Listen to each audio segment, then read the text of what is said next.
The night is heavy, a shroud of fog clinging to the earth like a whispered secret. A single lantern flickers in the distance, its pale glow trembling against the darkness.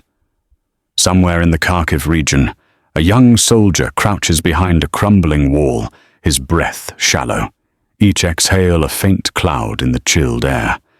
His fingers tighten around the cold metal of his rifle, not from fear, but from the weight of a choice he knows is coming.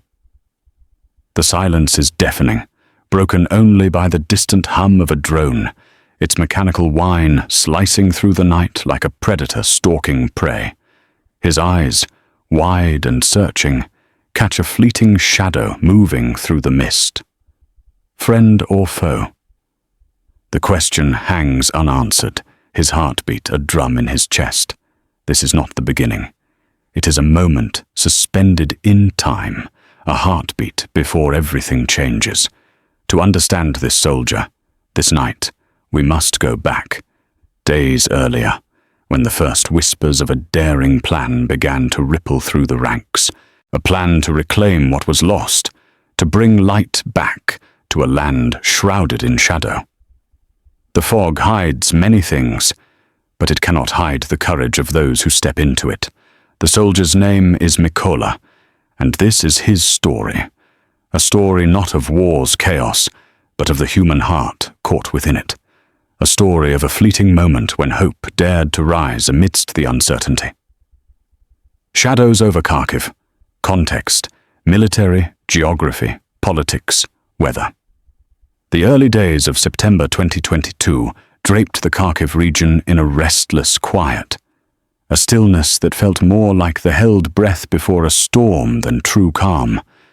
The land, a patchwork of rolling fields, dense forests and scattered villages, stretched out beneath a sky heavy with clouds. Kharkiv, Ukraine's second-largest city, stood as a proud sentinel in the northeast, its skyline a mix of Soviet-era towers and modern spires, now scarred by months of conflict. Beyond the city, the countryside unfolded in waves of golden wheat and muddy tracks, sliced by rivers like the Oskil and Siversky Donets, which shaped the path soldiers would tread. The terrain was both ally and adversary. Open fields offered little cover, while forests and ravines hid dangers in their shadows. The military situation was fluid, a chessboard where pieces moved in secret. Ukrainian forces, battle-hardened but weary, held defensive lines around Kharkiv city, their positions a patchwork of trenches and makeshift strongholds. Months earlier, the region had been a front line, with artillery duels echoing through the night. Now, a bold plan was taking shape, whispered in command tents and scrawled on maps, a swift, coordinated push to reclaim towns and villages along the Oskil River. The opposing forces, stretched thin across a vast front, relied on fortified positions and supply lines that snaked through the countryside. Both sides knew the stakes. Control of Kharkiv's hinterlands meant control of momentum. The weather was turning. September brought crisp mornings and chilly nights, with fog rolling in from the rivers, blanketing the landscape in a ghostly haze. Rain had churned dirt roads into quagmires, slowing vehicles and weighing down boots. The cold seeped into bones, but it also sharpened senses, making every rustle in the underbrush a potential threat. The fog was a double-edged sword. It concealed movements, but also blinded those who dared to advance. Globally, the world watched with bated breath. Newsrooms buzzed with reports of shifting front lines, while diplomats in distant capitals debated aid packages and sanctions. For the soldiers on the ground, these were distant echoes. Their world was the next hill, the next village, the next order. The Ukrainian forces, under the command of seasoned officers like Oleksandr Siersky, were a mix of regular troops and volunteers, farmers, teachers, and mechanics turned warriors. Their equipment was a patchwork of domestic gear and foreign aid, from aging Soviet tanks to modern drones. The opposing side, dug into defensive positions, relied on heavy armor and long-range artillery, but their lines were overextended, their morale tested by months of grueling combat. In the villages dotting the region, life clung to normalcy despite the war. Farmers still tended fields where they could, and families huddled in basements, listening to the distant thrum of artillery. The people of Kharkiv, resilient and defiant, carried on with a quiet determination, their lives intertwined with the soldiers who passed through. Markets sold what little was left, and children played in streets pockmarked by shelling. The war was not just a clash of armies, but a test of endurance for a people bound to their land. For Mykola, the soldier we met in the fog, this was home. Born in a village not far from the city, he knew these fields, these rivers, the way the wind carried the scent of pine before a storm. His unit, a mix of young recruits and grizzled veterans, was tasked with a critical role in the coming push. They were to move under cover of darkness, through the fog and mud, to secure a bridge that could shift the tide. The plan was daring, reliant on speed and surprise, but the risks were immense.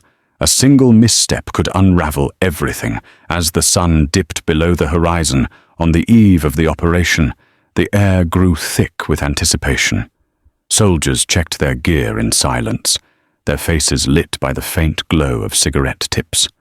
The world beyond Kharkiv faded away, leaving only the mission ahead. The fog would be their shield, but also their cage. In the quiet before the storm, Mykola and his comrades carried not just rifles, but the weight of a nation's hopes, the memory of home, and the unspoken fear that not all would see the dawn. Faces in the firelight, characters, backstory and inner world. The glow of a small fire cast flickering shadows across the faces of the soldiers huddled in a makeshift camp, a clearing just beyond the reach of Kharkiv's outer villages. The air was sharp with the scent of damp earth and pine, and the distant rumble of artillery was a reminder that peace was fleeting. Among the group sat Mykola, a 24-year-old from the village of Shevchenkova, his lean frame wrapped in a worn camouflage jacket. His eyes, a deep hazel, reflected the fire's light, but they carried a weight far heavier than the rifle slung across his shoulder. Mykola was no career soldier. 6 months ago, he had been a mechanic, fixing tractors in his father's garage, dreaming of opening his own shop one day. The war had changed everything. Mykola grew up in a modest home, where the walls were adorned with faded photos of grandparents who had survived another war, their stories of resilience woven into his childhood. His mother, Olena, was a schoolteacher, her voice soft but firm, always urging him to find beauty in small things. A sunrise over the fields, a song shared with friends. His father, Petro, was a man of few words, his hands calloused from years of labor, his pride in his son unspoken, but evident in every glance. When the war came, Mykola didn't hesitate. He enlisted not out of anger or ideology, but because Shevchenkova was more than a place. It was the rhythm of his life, the laughter of his sister Hannah, the smell of his mother's borscht on winter evenings. Leaving them was the hardest thing he'd ever done. He carried a small photo of Hannah, tucked inside his jacket, her smile a tether to the world he fought for. Beside Mykola sat Irina, a 29-year-old medic with a sharp wit and steady hands. Her dark hair was pulled back tightly, and her eyes scanned the group with a quiet vigilance. Irina was from Kharkiv city, a nurse who once worked in a bustling hospital, now tending to wounds in the back of a battered van. She had joined the army after seeing too many stretchers, too many faces she couldn't save. Her reason for fighting was simple. Every life she preserved was a defiance of the chaos around her. Yet, in the quiet moments, she wrestled with doubt. Could she keep her hands steady when the shells fell closer? Could she face another dawn, knowing not all her comrades would see it. She kept a journal, its pages filled with hurried sketches of the landscapes she passed, a way to hold on to beauty amidst the ruin. Then there was Taras, the unit's unofficial leader, a 35-year-old former history teacher with a voice that could calm a storm. His broad shoulders and easy smile masked a heart heavy with responsibility. Taras had a wife, Larissa, and a 6-year-old daughter, Sophia, waiting in a safer town far west. He wrote letters to Sophia every night, though he wasn't sure when they'd reach her. Each letter was a promise to return, to tell her stories of stars and heroes. Taras's inner world was a battlefield of its own. Pride in his men clashed with the fear of failing them. He saw Mykola's potential, his quiet strength, and Irina's unshakable resolve, but he also saw their youth, their fragility. Leading them into the fog felt like leading them into his own nightmares. The trio shared a bond forged not just by shared danger, but by shared silences. Mykola's humor, dry and unexpected, could coax a laugh from Irina even on the darkest nights. Irina's steady presence grounded Taras when his doubts grew loud, and Taras, with his stories of ancient warriors and forgotten battles, gave them a sense of purpose larger than themselves. Together, they carried the weight of their mission, but also the weight of each other's hopes. Mykola dreamed of returning to his garage, Irina of a day when her hands would heal without urgency, and Taras of reading to Sophia under a peaceful sky. As the fire crackled, Mykola's thoughts drifted to the mission ahead. The bridge they were tasked to secure was more than a crossing. It was a lifeline for their advance, a chance to shift the tide. He wondered if he was ready, if his hands would falter when the moment came. Irina, sitting across from him, clutched her journal, sketching the fire's glow, a fleeting attempt to capture something permanent. Taras stared into the flames, his mind tracing the map of tomorrow's march, every path a gamble. They were ordinary people, thrust into a moment that demanded more than they ever thought they could give. Yet, in their fears and dreams, they were bound by a quiet truth. They fought not for glory, but for the homes and hearts waiting beyond the fog. Through the mud and mist, movement. On the way to battle, the night was a living thing, restless and heavy, as Mykola and his unit moved through the Kharkiv countryside. The air clung to their skin, damp with the chill of early September, the fog weaving through the trees like a shroud. The ground beneath their boots was a churned mess of mud, each step a struggle against the earth's reluctant grip. The soldiers moved in a staggered line, their silhouettes faint against the grey haze, guided only by the soft crunch of leaves and the occasional flicker of a flashlight, quickly dimmed to avoid detection. The mission was clear: reach the bridge over the Oskil River before dawn, secure it, and hold it. The bridge was a narrow thread, connecting their hopes to the broader push, a fragile link that could shift the momentum of the war in this corner of the world. Mykola's breath came in short, measured bursts, his rifle a familiar weight across his chest, the cold metal pressed against his jacket where Hannah's photo rested, a quiet reminder of why he marched. His eyes scanned the darkness, catching glimpses of the world around him. The gnarled branches of an oak tree, the faint glint of a stream cutting through the field, the ghostly outline of a ruined barn. The landscape was both home and stranger, its familiar contours warped by the weight of what lay ahead. Every sound, the snap of a twig, the rustle of leaves, sent a jolt through his nerves. Was it the wind or something else? The fog swallowed answers, leaving only questions. Taras led the way, his broad frame cutting a path through the mist. His steps were deliberate, his voice low as he whispered commands, each word carrying the weight of experience. Keep tight. Stay low, he murmured, his eyes never leaving the horizon.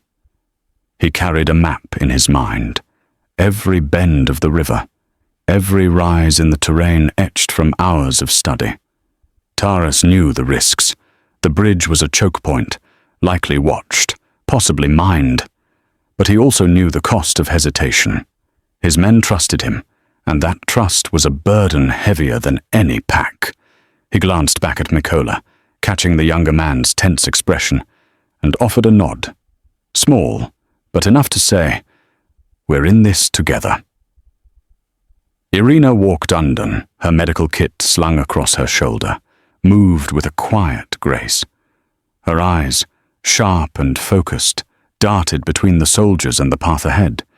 She carried not just bandages and morphine, but the weight of every life she'd touched. Her hands, steady in a hospital ward, now trembled slightly in the cold, not from fear, but from the strain of sleepless nights. She whispered to herself, a mantra from her nursing days. One step at a time, one life at a time. It kept her grounded, a rhythm to match her steps through the mud. She stayed close to Mykola, her presence a quiet anchor for him, just as his rare jokes were for her. The fog made her feel caged, the world reduced to a few meters of visibility, but she focused on the sounds, the soft clink of gear, the labored breathing of her comrades, reminding her she wasn't alone. The unit moved in silence, save for the occasional muffled cough or the creak of a strap. The night was a canvas of contrasts, the cool blue of the fog against the warm flicker of a distant fire, the stillness of the countryside against the urgency in their steps. They passed a shattered village, its houses reduced to skeletal frames, windows dark like empty eyes. Mykola's heart tightened as he recognized the shape of a church steeple, one he'd seen as a boy on trips to nearby towns. It was a ghost now, like so much else. He wondered if the people who once prayed there were safe, if they'd fled or stayed hidden in cellars. The thought of his own family, Hannah's laughter, his mother's quiet strength, pushed him forward, each step a promise to them. The march was grueling. Mud sucked at their boots, slowing their pace, and the fog played tricks on their senses. Once, Taras raised a hand, halting the line. A low hum, faint but unmistakable, cut through the air. A drone, its presence a reminder of the unseen eyes above. The soldiers dropped to the ground, hearts pounding, waiting as the sound faded. Taras signaled to move again, his calm masking the calculations racing through his mind.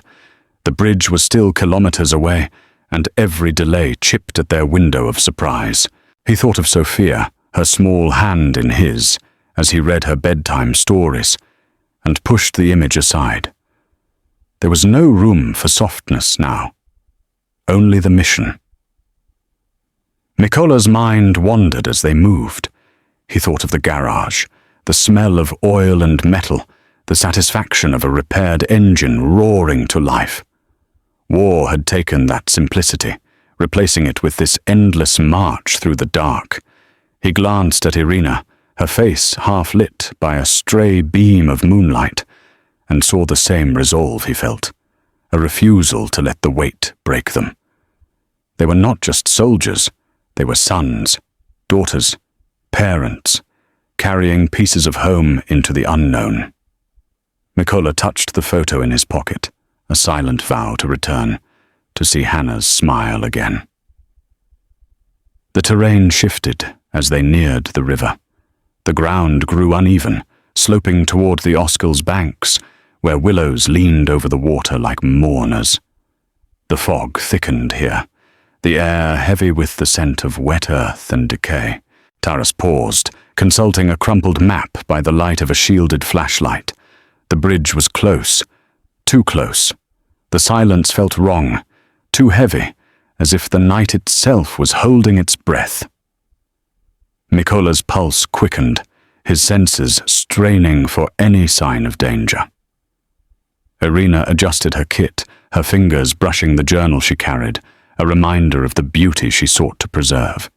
Taras folded the map, his expression unreadable but his eyes sharp.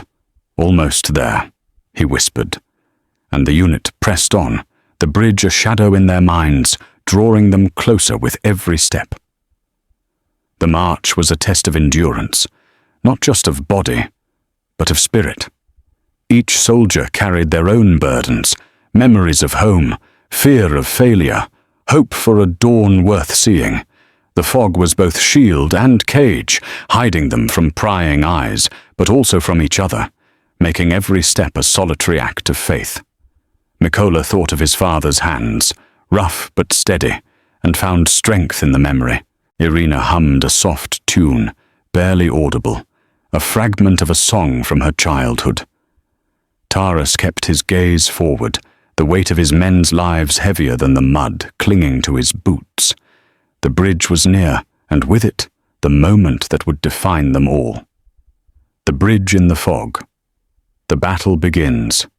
Twist and struggle. The Oskil River lay before them, its waters a dark ribbon cutting through the fog-soaked night. The bridge, a narrow concrete span barely visible in the haze, stood like a sentinel over the current, its rusted railings and cracked surface a testament to years of neglect. Mykola's unit crouched in the underbrush along the riverbank, their breaths shallow, their eyes straining to pierce the mist. The air was thick with the scent of damp earth and the faint metallic tang of machinery long abandoned. The silence was oppressive, broken only by the soft rush of the river and the occasional chirp of a distant insect.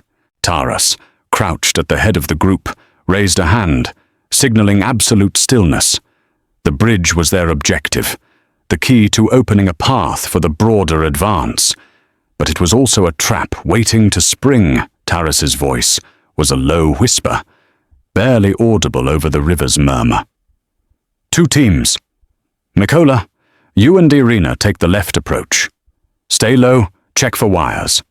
The rest, with me on the right." His eyes met Mykola's, a flicker of trust passing between them. Mykola nodded, his heart a steady drum in his chest, each beat a reminder of the photo tucked inside his jacket. Irina adjusted her medical kit, her fingers steady despite the tension in her jaw. The plan was simple but perilous. Secure the bridge, clear any defenses, and hold it until reinforcements arrived. The fog was their ally, cloaking their movements, but it also hid whatever waited on the far side. The teams split, moving like shadows along the riverbank. Mykola led the way, his boots sinking into the soft earth, each step deliberate to avoid snapping a twig or disturbing a stone. Irina followed close behind, her eyes scanning the ground for the telltale glint of a tripwire or the unnatural shape of a mine. The fog pressed against them, reducing the world to a few meters of grey haze. Mykola's senses were razor-sharp, every sound amplified. The rustle of leaves, the faint creak of the bridge under the wind, the pulse in his ears. He thought of his father's garage, the rhythm of a wrench turning, and used the memory to steady his breathing. Focus, he told himself. One step at a time. They reached the bridge's edge, where the ground sloped upward to meet the concrete. Mykola crouched, his rifle raised, his eyes searching the opposite bank. Nothing moved, but the stillness felt wrong, like a held breath before a scream. Irina tapped his shoulder, pointing to a faint depression in the earth, a possible mine.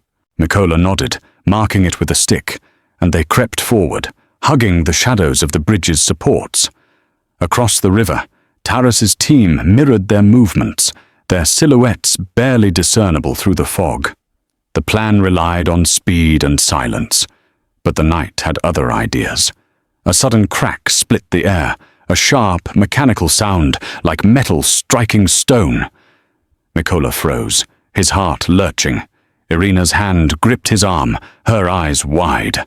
The sound came again, louder, from the far side of the bridge. A radio squawked, its static cutting through the fog like a blade. Voices, low and urgent, followed, their language indistinct, but their intent clear. The bridge was not unguarded. Taras's voice hissed through their earpieces. "Hold position! Eyes open!" Mikola's mind raced. Had they been seen?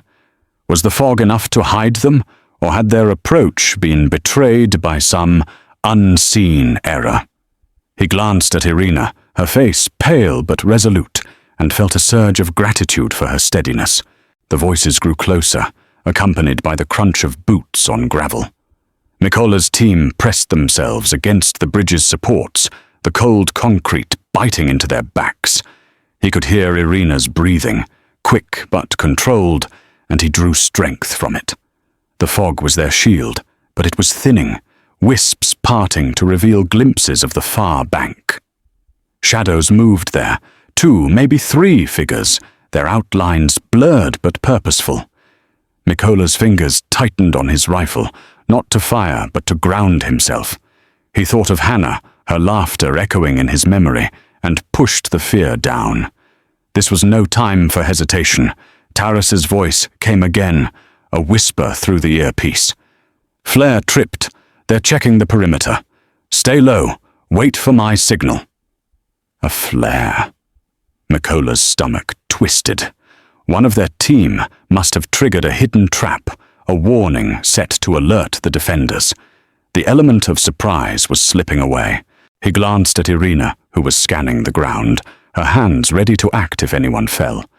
Her journal, tucked inside her kit, felt like a distant dream now, its sketches of peaceful landscapes replaced by this tense reality. Mikola whispered, "We'll make it," more to himself than to her. She nodded, a faint smile breaking through her focus, a silent agreement to face whatever came together. The shadows on the far bank paused, their voices dropping to a murmur. A beam of light cut through the fog, a flashlight sweeping the bridge. Mikola and Irina ducked lower, the beam passing inches above their heads, its glow diffused by the mist. The light lingered, as if sensing their presence, then moved on. Mikola's pulse thundered, each second stretching into eternity. Taras's team was out of sight, lost in the fog, and the radio was silent. The plan was unraveling, and Mikola felt the weight of it pressing against his chest. He thought of Taras's daughter, Sophia, and the letters he wrote her, promises of a father's return. They had to succeed, for her, for Hannah, for everyone waiting beyond the river. Then, a new sound, a low, mechanical hum, growing louder. A drone. Its red light blinked faintly through the fog, a predator circling above. Mikola's heart sank. If it had thermal imaging, their cover was gone. Irina's hand found his, a brief squeeze of reassurance, her eyes saying what words couldn't. "We're still here." Taras's voice crackled through the earpiece. "Drone spotted. Hold fast. We move on my mark." The team was pinned, the bridge a no-man's land between hope and disaster. Mikola's mind raced, searching for a way to turn the tide. The flare had been a mistake, but mistakes could be overcome. He scanned the bridge, noticing a pile of debris near the center, old crates, twisted metal, a possible shield. "Irina," he whispered, "cover me." Before she could protest, he crawled forward, staying low, his body pressed to the ground. The drone's hum grew louder, its light sweeping closer. Mikola reached the debris, his hands working quickly to shift a crate, creating a narrow gap. If they could draw the defenders' attention here, Taras's team might flank them. It was a gamble, but it was something. He signaled to Irina, who nodded, her hands ready to pull him back if needed. The flashlight beam returned, brighter now, and the voices grew urgent. Mikola held his breath, his body still, as the light passed over him. The drone circled lower, its hum a relentless pressure. Taras's voice broke through. "Now!" A sharp crack echoed from the right bank, a distraction, a stone thrown to draw the defenders' eyes. Mykola seized the moment, scrambling back to Irina, his heart pounding. The flashlight swung wildly, the voices rising in confusion. Taras's team was moving, their shadows darting through the fog. Mykola and Irina pressed forward, reaching the bridge's edge, their bodies low against the concrete. The drone's light flickered, then veered away, its operator distracted by the commotion. The bridge was within reach, but the fight was far from over. Mykola glanced at Irina, her face set with determination, and felt a surge of resolve. They were a team, bound by trust, and they would hold this bridge or die trying. A choice in the dark, the sacrifice, decision and turning point. The bridge over the Oskil River stood like a fragile thread stretched taut across the fog, its concrete surface slick with dew and pocked with scars from past battles. Mykola crouched at its edge, his breath a faint cloud in the chill air, his rifle gripped tightly as if it could anchor him to the moment.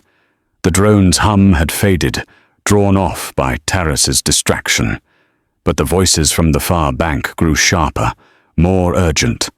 Shadows moved through the mist, their forms indistinct but closing in.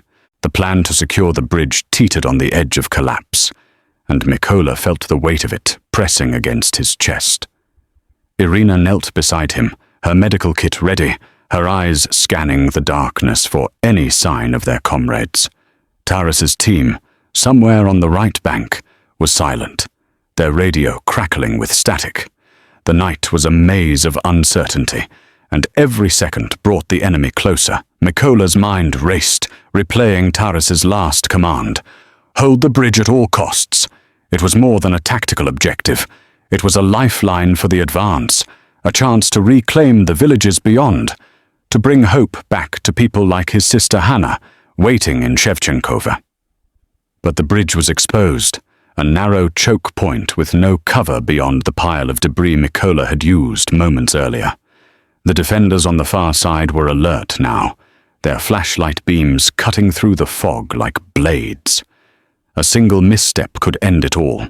Mykola glanced at Irina, her face pale but resolute, and saw the same determination that had carried them through the march. They were not just fighting for the bridge, but for each other, for the promises they carried in their hearts. A sudden burst of static broke the silence, followed by Taras's voice, low and strained. They're fortifying the far side. Barricades, at least 4 men. We're pinned. Can't flank without drawing fire. Mykola's stomach twisted. The defenders had the advantage, their position hidden by the fog and reinforced with whatever they could scavenge. Crates, sandbags, perhaps even a machine gun. Taras's team was stuck, unable to advance without risking exposure. The bridge was a death trap, and time was slipping away. Dawn was hours off, but every minute increased the chance of discovery. If they lost the bridge, the entire push could falter, leaving villages like Shevchenkove in shadow. Irina's hand brushed Mykola's arm, her voice a whisper. We need a diversion, something to pull them away. Her eyes, sharp with focus, flicked toward the debris pile in the bridge's center. Mykola followed her gaze, his mind catching her meaning. The crates and twisted metal could be more than cover. They could be a trap, a lure to draw the defenders out. But it would mean exposing someone to the open bridge, to the flashlight beams and whatever weapons waited beyond. It was a gamble, one that could cost a life.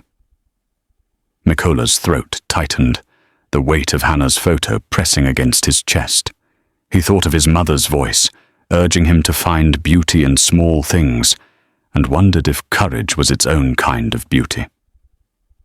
I'll do it, Mykola said, his voice steady, despite the fear clawing at his insides. Irina's eyes widened, a protest forming, but he shook his head. You're the medic. They need you alive. I know the bridge. I can move fast. It wasn't bravado. It was logic, born of the mechanic's instinct to fix what was broken.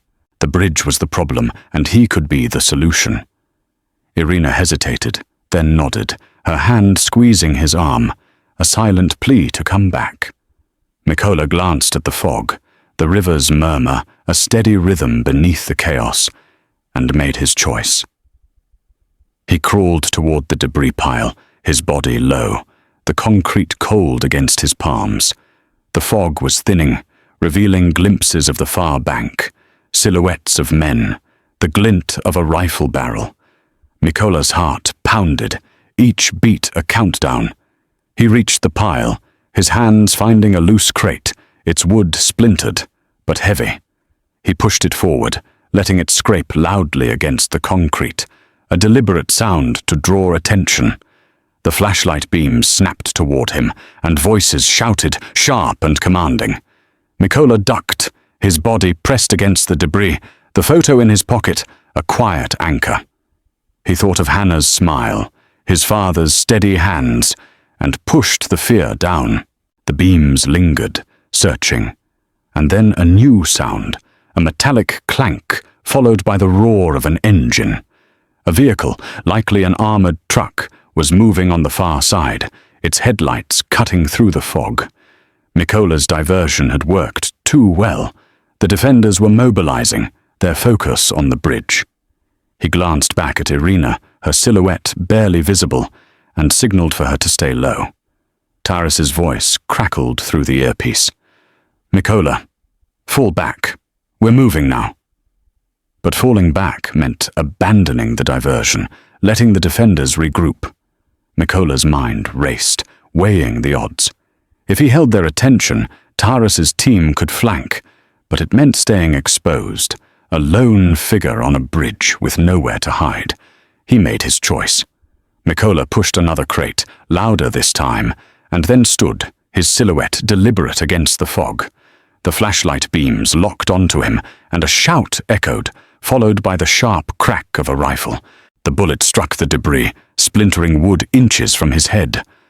Mykola dropped, his body flat against the concrete, his breath ragged. The vehicle's engine roared closer, its headlights blinding through the mist. He crawled back, his hand scraping the ground, but the beams followed, relentless. Irina's voice hissed through the earpiece. "Mykola, move!" He wanted to, but the bridge was a trap now, the defenders' attention fixed on him. Then, a new sound, sharp cracks from the right bank, Taras's team opening fire. The flashlight beams swung away, the voices rising in confusion.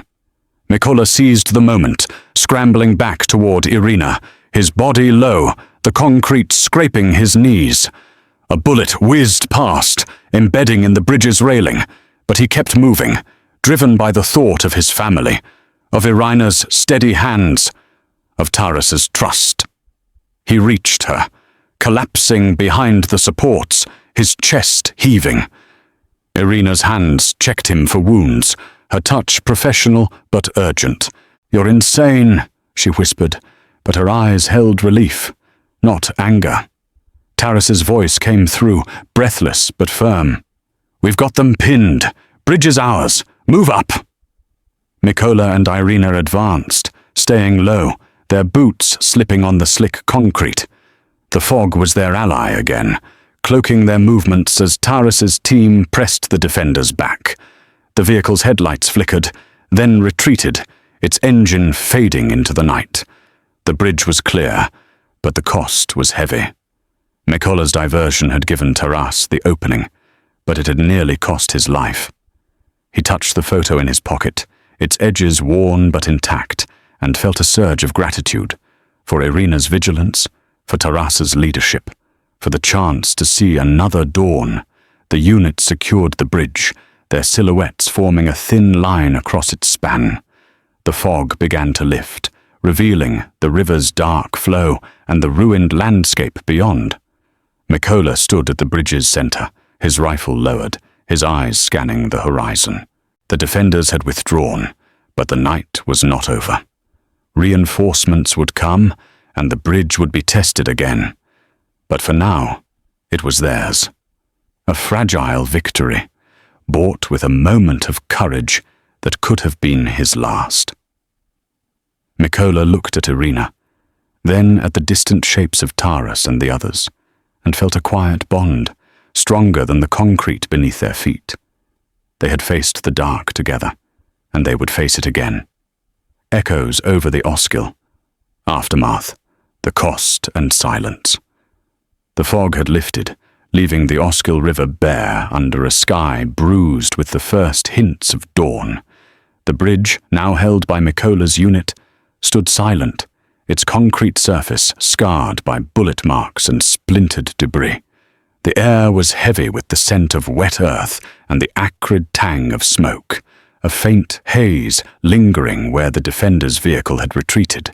Mykola stood at the bridge's center, his rifle hanging loosely at his side, his chest rising and falling with breaths that felt too loud in the sudden stillness. The battle was over, but the weight of it clung to him like the mud on his boots. The river flowed beneath, its steady murmur the only sound in a world that seemed to hold its breath. Taras's team emerged from the right bank, their figures weary but upright, their faces etched with the exhaustion of survival. Taras himself moved with a limp, his left leg grazed by shrapnel during the final push. His eyes, usually steady, carried a shadow of relief and something deeper, grief perhaps for what had been risked. Irina knelt beside a wounded soldier, her hand swift and sure as she bandaged a gash on his arm. Her medical kit was open, its contents scattered across the ground, a testament to the urgency of the night. The unit had secured the bridge, a vital artery for the advance, but the cost was written in the lines on their faces, in the silence that replaced the chaos. Mykola scanned the group, counting heads.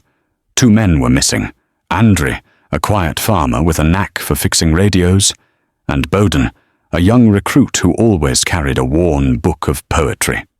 Taras's voice, low and heavy, confirmed what Mykola feared. Andriy's gone. Boden's wounded, back with the rear guard.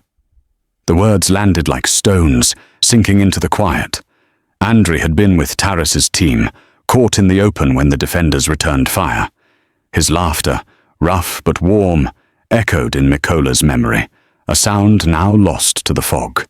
Bodan, barely 20, had been hit in the leg, his fate uncertain until Irina could reach him. Mykola's hand drifted to the photo in his pocket, Hannah's smile a distant light, and he felt the ache of survival, the guilt of standing when others had fallen. The bridge was theirs, but it was a hollow triumph. The concrete was littered with fragments, shattered crates, spent casings, a single boot lying alone, its owner unknown. The horizon, now visible as the fog cleared, revealed a landscape of ruin. Charred trees, a village reduced to rubble, the faint outline of a church steeple leaning against the sky. Mykola thought of Shevchenkova, his own village, and wondered if it would look like this one day, its fields torn, its homes silent. The thought was a weight, heavier than his rifle, but he pushed it aside. They had held the bridge, opened a path for others to follow. That was enough for now. Irina stood, wiping her hands on her jacket, her face pale but composed. She had saved the wounded soldier, his breathing steady now, but her eyes betrayed the toll. She caught Mykola's gaze and offered a nod, a silent acknowledgement of their shared survival. Her journal, tucked away in her kit, remained unopened. There was no time for sketches, no room for beauty in this moment. She moved to check on Taras, her hands gentle as she examined his leg. "You'll live," she said, her voice soft but firm, a medic's reassurance. Taras managed a faint smile, but his eyes lingered on the bridge, as if seeing the ghosts of those who hadn't crossed it. The unit gathered at the bridge's end, their silhouettes stark against the grey dawn. Reinforcements were coming, their engines a distant hum. But for now, the soldiers stood alone, bound by the night they'd endured. Mykola thought of Taras's letters to Sophia, the promises of stories under a peaceful sky. He wondered if Taras would write about this night, if he could find words for the cost. Mykola's own thoughts turned to his family, his mother's quiet strength, his father's calloused hands, Hannah's laughter. He had risked everything to hold this bridge, to keep their world intact. The photo in his pocket felt heavier now, a reminder of what he fought for, and what he could still lose. The silence was broken by a soft sound, a woman's voice, trembling but clear, calling from the village beyond the river. Figures emerged from the ruins, cautious at first, then bolder. Villagers, their faces gaunt but alive, drawn by the absence of gunfire. An older woman, her scarf frayed but bright, approached the bridge, her hands clasped as if in prayer. "You're here," she said, her voice breaking. "You came back." She reached out, touching Taras's arm, then Mykola's, her eyes wet with tears.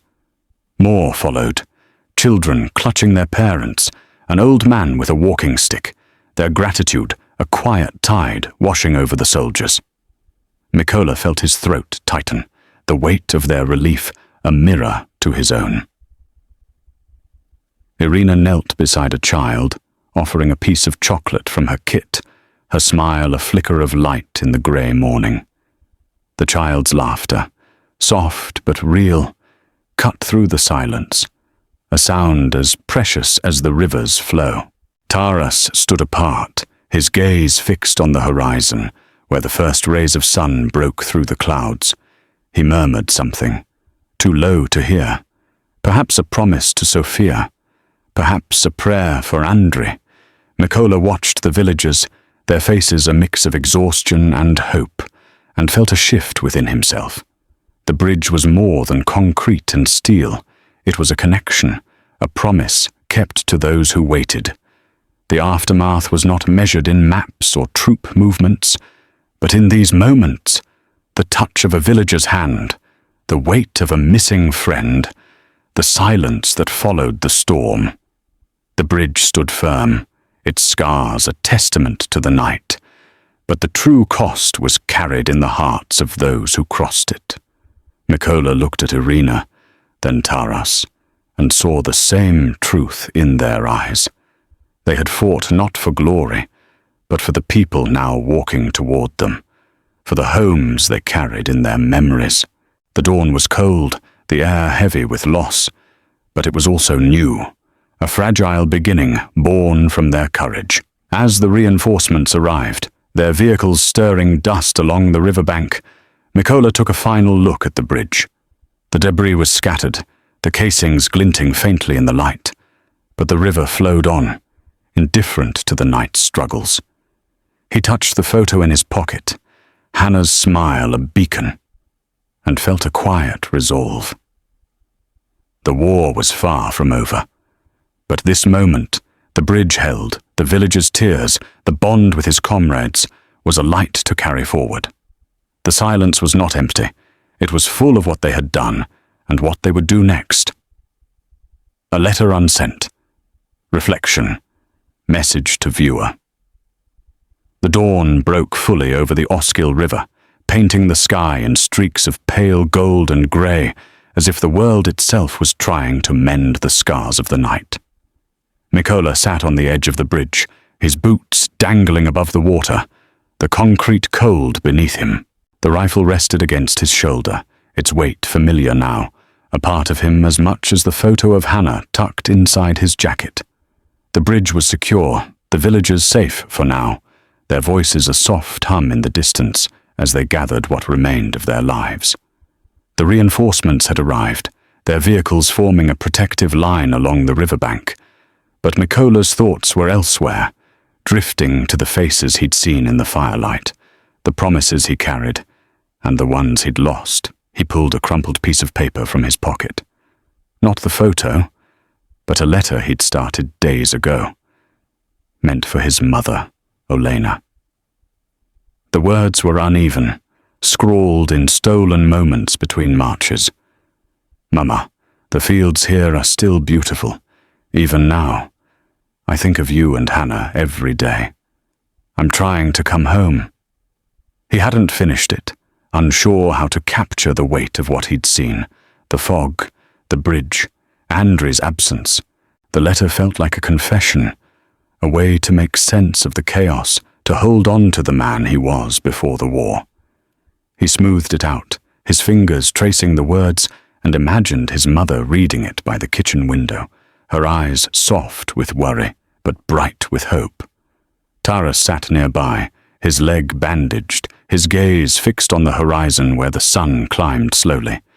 He held a small notebook, its pages filled with letters to Sophia, each one a thread tying him to a life beyond the battlefield. He hadn't spoken of Andri since the battle, but Mykola saw the grief in the lines of his face, the way his hands clenched the notebook as if it could anchor him. Taras had led them through the night, his voice a steady beacon in the fog. But now he was quiet, his thoughts a private battle. Mykola wondered what Taras would write to Sophia about this day. Would he tell her of the bridge, of the men who stood with him, or would he speak only of the stars, shielding her from the cost? Irina was with the villagers, her medical kit open as she tended to a child's scraped knee, her smile a flicker of warmth in the cold morning. Her journal remained untouched, its pages waiting for a moment of peace that hadn't come. She moved with purpose, her hands steady despite the exhaustion etched into her face. Mykola watched her, marveling at her strength, the way she carried the weight of every life she touched. He thought of her sketches, the landscapes she captured to hold on to beauty, and wondered if she'd draw this bridge one day. Not its scars, but its stillness, the way it stood firm against the river's flow. The bridge itself was a silent witness, its concrete marked by the night's struggle.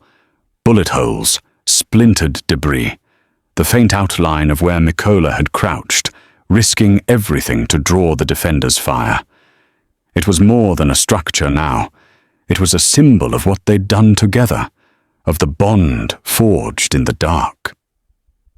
Mykola thought of Andri, his laughter gone, and Bodin, fighting to survive somewhere beyond the river. The cost was real, not in numbers, but in the empty space where a friend should have been. Yet the villagers' faces, their tears, their gratitude, were a reminder of why they'd fought. The bridge had opened a path, not just for soldiers, but for those who called this land home. Mykola folded the letter, tucking it back into his pocket. He didn't know if he'd finish it, or if it would ever reach his mother. But it was enough to have written the words, to have held onto the thread of home. He looked at Taras, then at Irina, and felt a quiet strength in their presence. They were not heroes in the way stories told, but ordinary people who had chosen to stand, to carry each other through the night. The war was far from over, its shadow stretching across the fields and villages, but this moment, the bridge held, the dawn breaking, was a light they could carry forward. The reflection came not in grand declarations, but in the small things, the weight of a letter, the memory of a friend's laugh, the touch of a villager's hand. Mykola thought of his father's hands, calloused from years of work, and realized he was carrying that same strength now, not in fixing engines, but in holding this fragile hope. Irina's sketches, Taras's letters, his own unfinished words, they were all ways of reaching for something permanent, something the war couldn't take. The bridge was a victory, not because it changed the war's course, but because it reminded them of what they fought for, the people, the homes, the dreams that waited beyond the river. What does it mean to be brave?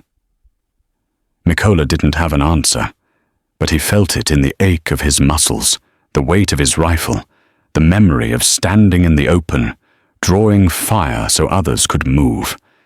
It was in Irina's hands, saving lives in the chaos, and Taras's voice guiding them through the fog. It was in the villagers' tears, their hope reborn in the dawn. War stripped away so much, but it also revealed what mattered, the bonds that held them together, the courage to face the dark, the will to see another day.